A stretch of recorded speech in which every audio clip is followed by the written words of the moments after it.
Today's lesson is tactical running away. No, thank you very much. Hello? Number 35 to the bistro, please. Well, hello there, humans, hippies, earthlings, whoever you are, wherever you are, whatever you're doing, and if you're lucky enough indeed to be doing it too. Today I got a treat for you. This is about the Groza, the Mark 14, and the AWM, in that order.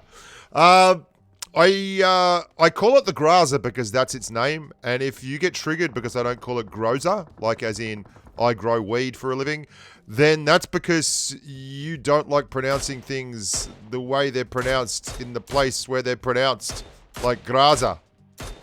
Yeah, I was unlucky enough to play a lot of my online gaming with my good mate Snake Eyes, who is a Rusky, and yeah, so I've put up with a lot of Russian pronunciations over the years. He's put up with me butchering English in an Australian fashion. This video is going to feature those three big dogs, the three big dog weapons. And for me, they're probably the three best weapons that you're going to get in the entire game. A Groza for your AR, a Mark 14 for just the pure incredible versatility of it. Like, as fast to kill, if not faster than anything in the game, and able to be the biggest damage single shot DMR that money can buy. As well as the AHOY, which is the God gun, and which is the only gun that I think I would drop a Mark 14 for. So, you know, you're going to see three of the best weapons in the game. And I want to talk through the particulars of each gun and why I use it and how I use it. Now, I'm running what is a nearly perfect loadout right now for PUBG Mobile. The fastest time to kill AR in the game is this big dog here, the Groza, and then the fastest time to kill in the game, full stop, just about, is this big dog here, the Mark 14. But it's also the highest single damage DMR. And that means that there's really not a lot of incentive to run it in full auto here when I can just run the Groza in full auto. But if I get pushed by a full squad, at a pinch, I can just switch that to full auto and have two monster guns in the backpack. So this loadout right here is amazingly durable. It's amazingly effective. And it is a literal storm of lead if anyone pushes on you. The crate loadouts in PUBG have come a long way. The M24, for instance, was formerly a crate weapon. And I think the player base has come a long way in understanding the value of some of these weapons. Like the AWM, and in particular, was the one that everyone looks for, and it still is. But at the same time, the Mark 14, the Groza, the M249, I still find these weapons in crates, which is astounding. It's absolutely phenomenal that you find these guns in crates, because I punch these numbers. Now, I've got a spreadsheet with all the numbers for all the damages in PUBG Mobile, and that's on my Discord server. If you want to join the Discord server, the link is in the description below. And the big thing about this, and the thing that it's whoops, turn it on to single fire, you grub. The reason it's so interesting for me is that really opened up my eyes to the potential of some of these weapons. And people tend to go with guns that work but are easy to fire. So what you will find is people were leaving Mark 14s in crates and Grozas in crates because, now you got me saying it, because they were 7.62 rounds. They're a heavy round, and they're fired at an extreme rate, which creates large amounts of recoil.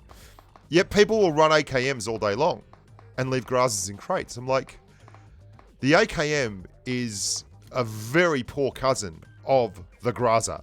If you don't grab that dog and let it hunt, you are really letting yourself down. Anyway, I digress. Let's talk more about what's going on here as a game. So we've still got 6 kills. We've knocked a bunch of people, but we've not got any real kills here, which is tough. And this guy is proving very elusive on the top there. We eventually get him down. And this is going to cause a chain reaction, a cascading bunch of... Well, it's a bit of a train wreck for the guys in that house. One guy's going to go down. I hit this guy up top, so he knows straight away he cannot revive this dude. And he's worried he can't crawl back into safety because he's going to pop on my screen. He's not going to be low enough to get underneath the edges of that concrete wall there. So what are they going to do is pop a smoke. There's a smoke. They're going to smoke him up and revive him. I'm in an amorous mood, boys and girls. I am ready for love. So what I'm going to do is pull the Gren out. I am committing to pulling the Gren out there. So I want to be firing the Gren ASAP, and I am going to Gren that rooftop. I just did a video on when to push, and this is a prime example of taking a slight advantage and ramming it down the throat of the bad guys. I'm going to frag the guy up there. There's another member of that squad who has pushed out to try and find out what's going on. He's on my left. I'm going to chuck 2 more frags in there. I'm assuming that the guy on the roof that I knocked is going to crawl downstairs, and that's exactly what he does. It's what I would have done. Here's the bloke who's running out here to figure out what's going on. I don't think they realized that I was just so far forward.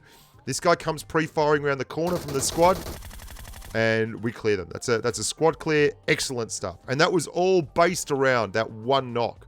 It just goes to show if you've got good weaponry too. Like that Mark 14 hits so hard at that kind of range that it only takes a few shots to actually clear big-ass level 3 vest-wearing targets. And then the Groza at those kind of ranges, wowzers. Now, the only gun that I would drop the Mark 14 for is right there. So we're going to get now into the AWM section of today's presentation.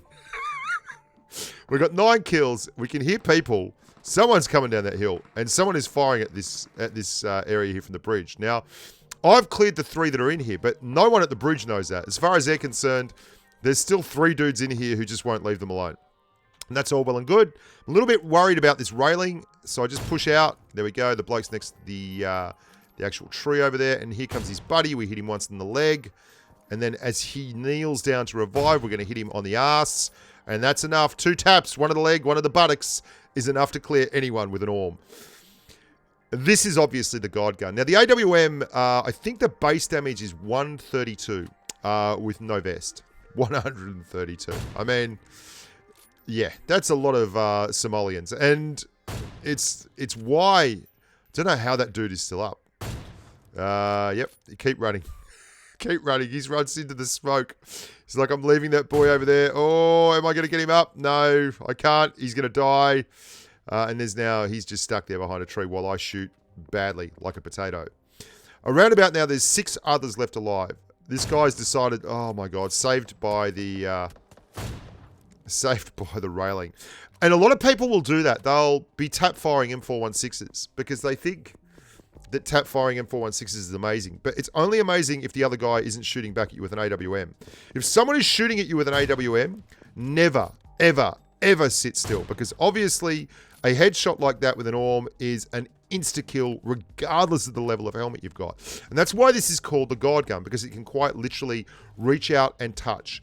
Now I'm going to take some info here. You're going to see I get a look at a guy on the right as I'm scanning this hill. There was definitely someone shooting at that dude that I just cleared. And I see him moving around over here.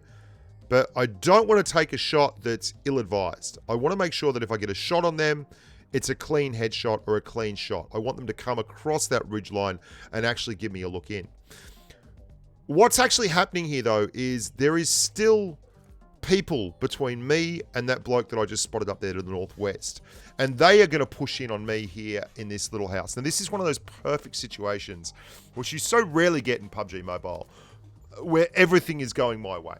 I have got a Mark 14 and a Groza out of a crate, which I was like happy as a pig in poop when I saw that. And then I've cleared a squad, got the only structure that's going to stay in the circle the whole time, basically, and picked up an AWM into the bargain. And this is perfect. This is 100% exactly where you want to be in this situation. 4 to kill inside a house with all the heavy weaponry that a human could ask for.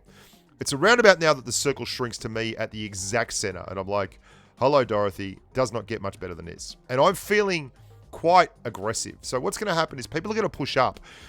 And this is something that I find to be very effective in... This is how I see it, right? If I sit here stationary in the house, they can gren the house, they can push the house from different angles, they can have a whale of a time. If I get aggressive and push out, I can hear someone coming, then they have to deal with a Groza.